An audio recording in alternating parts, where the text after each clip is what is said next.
Um atleta determinado a vencer ou morrer. Vamos conhecer hoje a história de Francisco Lázaro.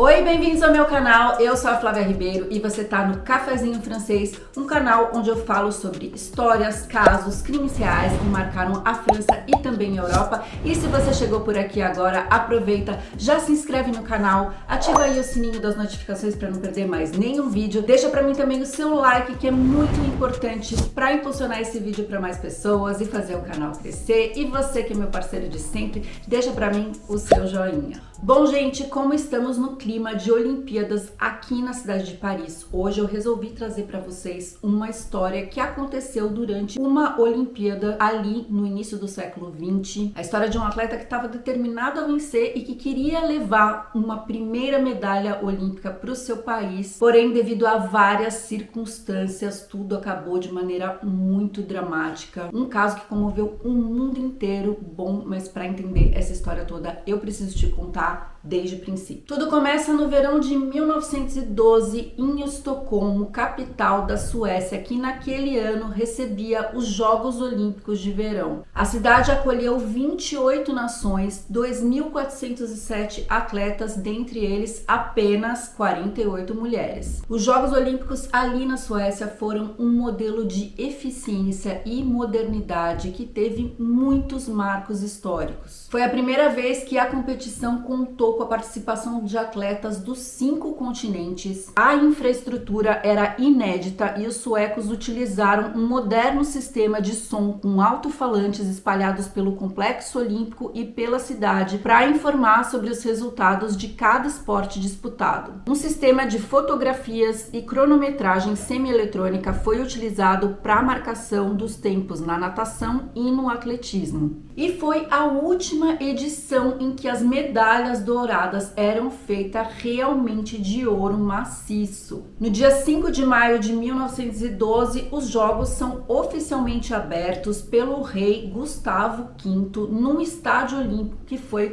construído especialmente para os jogos. Foi também a primeira vez na história que uma cerimônia foi coreografada antes da entrada das delegações portando as bandeiras e foi realizada por 200 jovens vestidos de branco que ficaram no centro do gramado do Estádio Olímpico. Aquele era um ano muito especial para Portugal, porque eles nunca tinham participado dos Jogos Olímpicos, então era uma estreia muito aguardada. E a delegação era composta por 6 atletas, 3 no atletismo, 2 na luta e 1 na esgrima. Francisco Lázaro, competidor do atletismo e esperança de medalha para o país, foi quem teve a honra de carregar a bandeira de Portugal na cerimônia de abertura. E é justamente sobre esse atleta a nossa história de hoje. Mas antes de contar o que aconteceu ali durante as Olimpíadas, eu quero contar um pouco mais sobre ele. Francisco da Silva nasceu em 10 de outubro de 1889 no bairro de Benfica, em Lisboa, Portugal. Seu pai era Lázaro da Silva e sua mãe, Francisca Maria. Como ele era conhecido como Francisco do Lázaro, o filho do Lázaro, ele adotou o nome de Francisco Lázaro. Ele era um moço muito bonito, de cabelos pretos e que usava um marcante bigode com pontas arredondadas, seguindo bem a moda da época. Ele tinha um caráter generoso, simpático e era muito estimado por todos. Francisco trabalhava como serralheiro mecânico na Ferreira e Viegas, uma fábrica de carrocerias de automóveis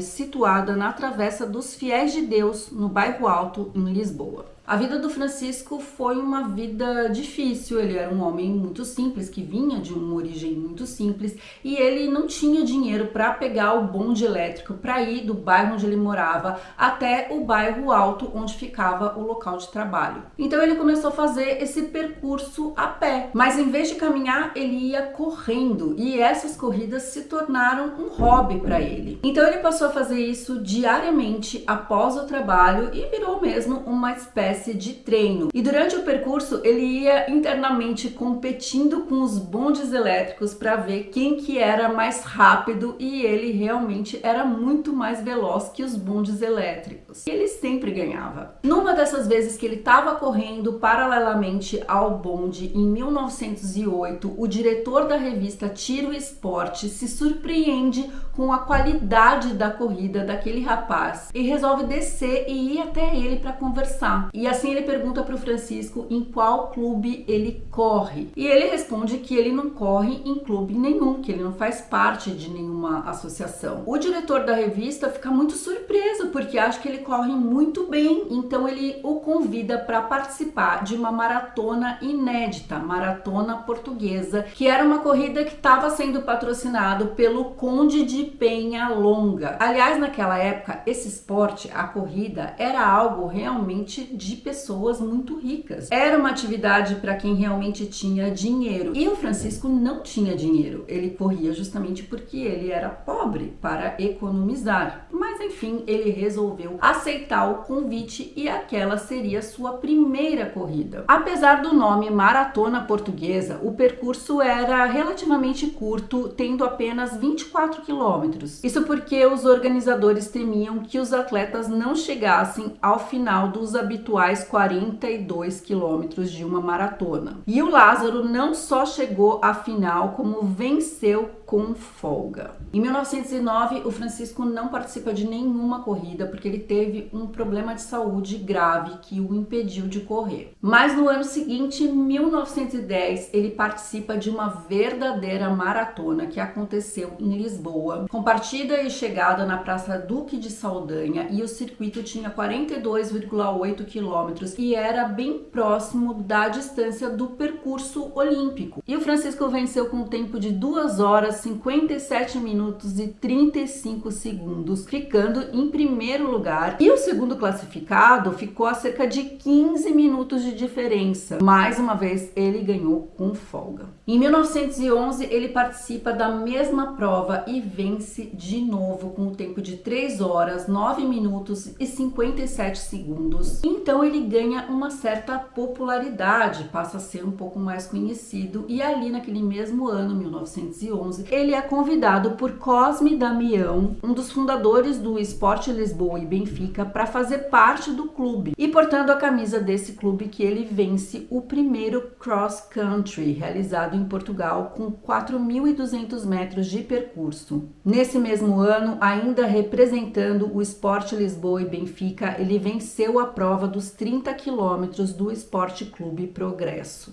Ele era um atleta que estava em ascensão, estava se destacando e chamando muito a atenção de outros clubes. E foi assim que em 1912, o diretor do Lisboa Sporting Clube o convida para fazer parte da equipe, prometendo para ele melhores condições de treino, de alimentação e de higiene. A intenção do diretor era justamente fazer com que o Francisco pudesse competir, participar das Olimpíadas de Estocolmo, que aconteceria naquele mesmo ano. E o ano olímpico começa já com uma nova vitória na Maratona de Lisboa, onde ele venceu com um tempo de 2 horas, 52 minutos e 8 segundos, num percurso de 42,2 quilômetros. E esse foi um percurso bem difícil, porque tinha muitas estradas esburacadas, tinha montanhas, e enfim, ele se deu super bem. E 4 anos antes, nos Jogos Olímpicos de Londres, o vencedor da maratona, o Johnny Hayes, registrou um tempo de 2 horas e 55 minutos. Ou seja, o Francisco estava muito próximo do tempo olímpico, então realmente as pessoas acreditavam que ele tinha muitas chances de trazer uma medalha para Portugal. Então foi nesse clima de muita alegria, esperança e confiança que o Francisco Lázaro vai até o Cais das Colunas para embarcar no navio Astúrias da Mala Real Inglesa.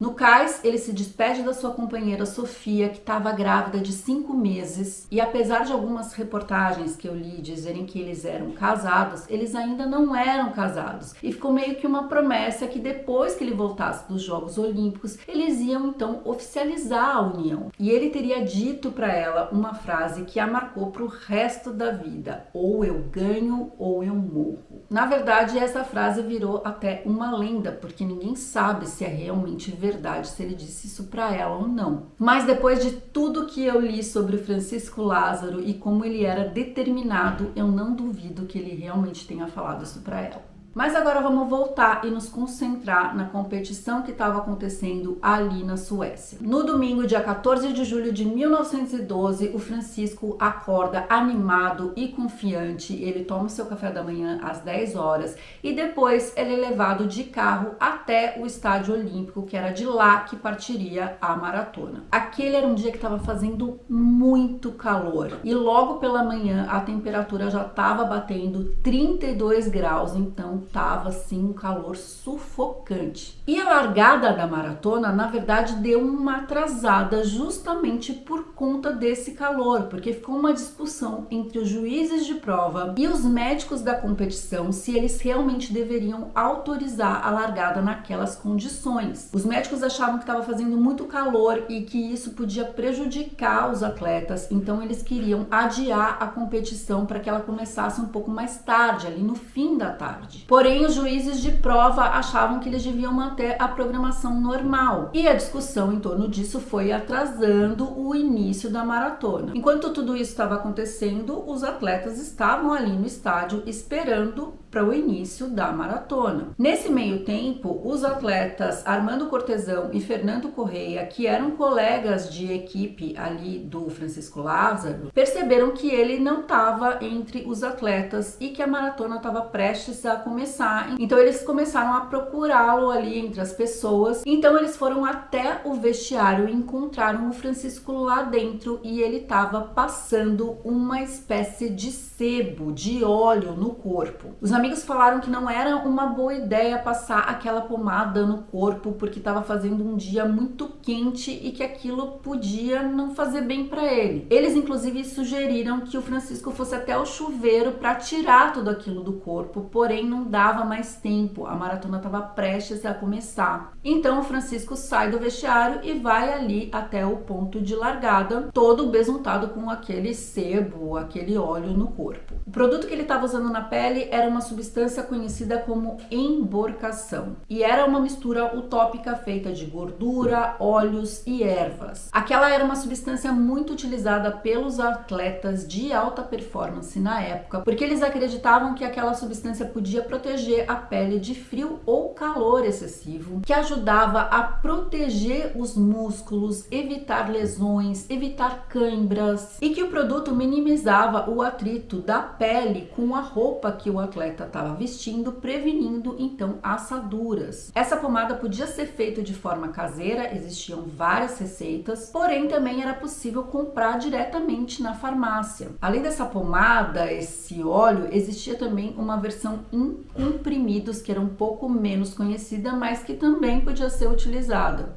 Na composição de alguma dessas pomadas ou comprimidos havia a presença de estricnina, que era usada como um estimulante do sistema nervoso central, porque eles acreditavam que isso melhorava o desempenho atlético e aumentava a resistência.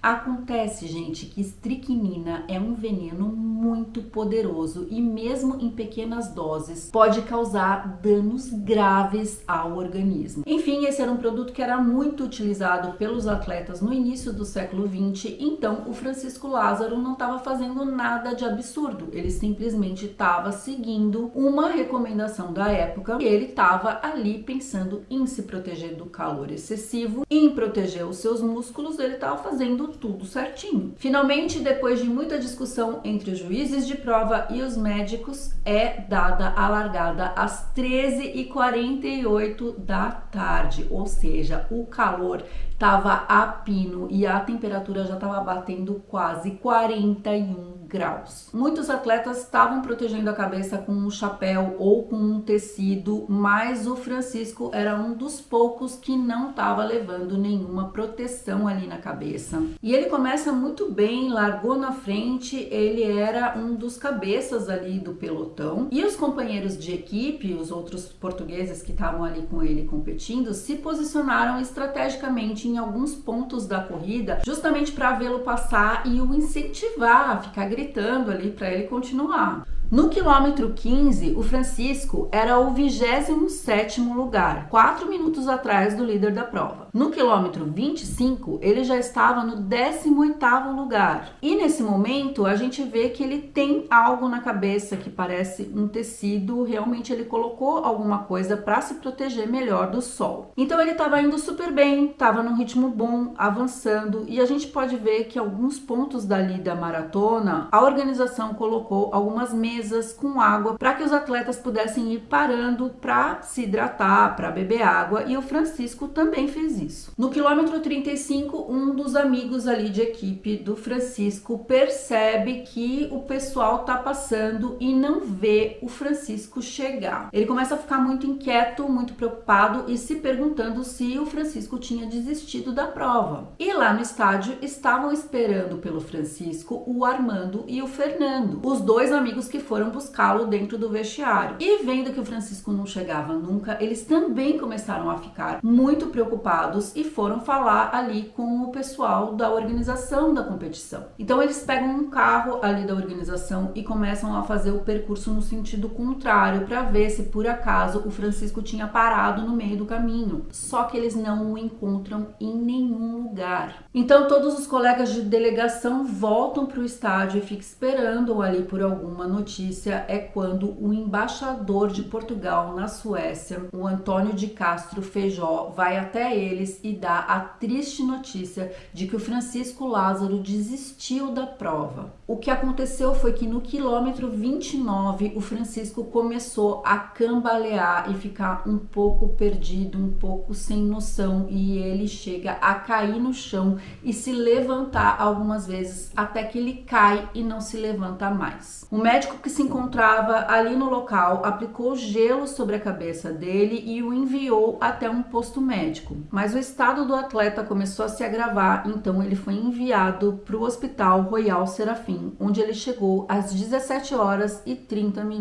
Ele apresentava uma temperatura de 41,2 graus e sofreu um intenso ataque de convulsões e de cãibras. Os médicos diagnosticaram erroneamente uma meningite. E à meia-noite, os médicos aplicaram algumas injeções de água salgada e notaram que o Francisco começou a mexer as mãos e reagia ao ouvir o seu nome. Um pouco mais tarde, ele começou a delirar e fazer alguns movimentos como se ele ainda estivesse correndo. No dia seguinte, 15 de julho de 1912, Francisco Lázaro falece às 6h20 da manhã, com apenas 22 anos de idade. De todos os maratonistas inscritos, 30 desistiram antes mesmo da prova começar por causa do calor insuportável. 68 atletas participaram, mas somente 35 terminaram a maratona. A medalha de ouro ficou com o sul-africano Kennedy Kane MacArthur, com o tempo de 2 horas, 36 minutos e 54 segundos. A medalha de prata ficou com o também sul-africano Christian Jitsen. E o americano Gaston Strobino conquistou a medalha de bronze. A notícia da morte do atleta português numa maratona olímpica comoveu o mundo inteiro e principalmente os suecos, que ficaram abaladíssimos com aquela tragédia. No dia seguinte, o corpo do Francisco Lázaro foi levado para uma igreja católica ali em Estocolmo e muitos civis passaram por lá para prestar as homenagens, mas acontece que a delegação portuguesa não tinha condições financeiras para levar o corpo da Suécia para Portugal. E essa situação deixou até mesmo a família real comovida. E os suecos fizeram uma espécie de vaquinha para ajudar a família do Francisco levar o corpo dele até Portugal. Apesar dessa notícia ter saído no jornal, outras fontes afirmam que o rei Gustavo V da Suécia ordenou que a coroa do país pagasse todas as despesas fúnebres, incluindo a transladação do corpo de Francisco Lázaro num navio da Marinha Sueca até Lisboa. Somente 2 meses depois, em 23 de setembro de 1912, que o corpo do Francisco Lázaro volta para Lisboa e foi uma comoção nacional. Milhares de pessoas acompanharam o cortejo, que foi num dia de semana, um dia de trabalho, e mesmo assim estava repleto de pessoas que o levaram até o cemitério de Benfica, onde ele repousa até hoje. A causa da morte do Francisco Lázaro continua um mistério até hoje. Muitos acreditam que ele faleceu justamente porque ele passou aquela pomada no corpo, o que tapou os poros da sua pele, impedindo a transpiração, e por isso o corpo dele colapsou. E essa versão vai de acordo com os testemunhos dos colegas de delegação, mas o médico sueco Folke Helschen, responsável pela necrópsia, atribuiu a causa da morte à insolação e desidratação extrema e não detectou qualquer vestígio de sebo, óleo, emborcação ou estricnina na pele do atleta. Eu li em alguns lugares que alguns especialistas acreditam que o Francisco tomava também aqueles comprimidos de estricnina, que era para dar mais potência para o corpo, mas eu também li que a família negou que isso acontecesse, e eu acredito realmente que era mentira, porque essas pílulas eram caras e ele era uma pessoa humilde, então não acho que ele tomasse esse tipo de comprimido. A verdade é que estava fazendo um calor intenso, 40 graus, muitas pessoas desistiram da prova, então eu acredito mesmo que ele tenha falecido de insolação e desidratação, infelizmente. Francisco Lázaro perdeu a maratona, mas para todos em Portugal ele é considerado um campeão. Ele entrou para a história e se tornou um dos mais lendários atletas do país. O nome dele foi dado a uma rua de Lisboa e também ao estádio do Clube de Futebol Benfica. No Estádio Olímpico de Estocolmo também existe uma placa em homenagem a ele na porta da maratona. Ele também inspirou o personagem central de um romance chamado Cemitério de Pianos, do autor José Luiz Peixoto. E outros livros também foram publicados sobre a trajetória do atleta. 4 meses depois do falecimento do atleta e 2 meses depois do seu corpo repousar ali no cemitério de Benfica, Sofia, a sua companheira, deu à luz a uma menina que recebeu o nome de Francisca em homenagem ao pai. A Francisca se casou, teve filhos e a família do Francisco Lázaro continua aí até hoje, honrando a imagem dele para que seu legado permaneça vivo, porque realmente esse atleta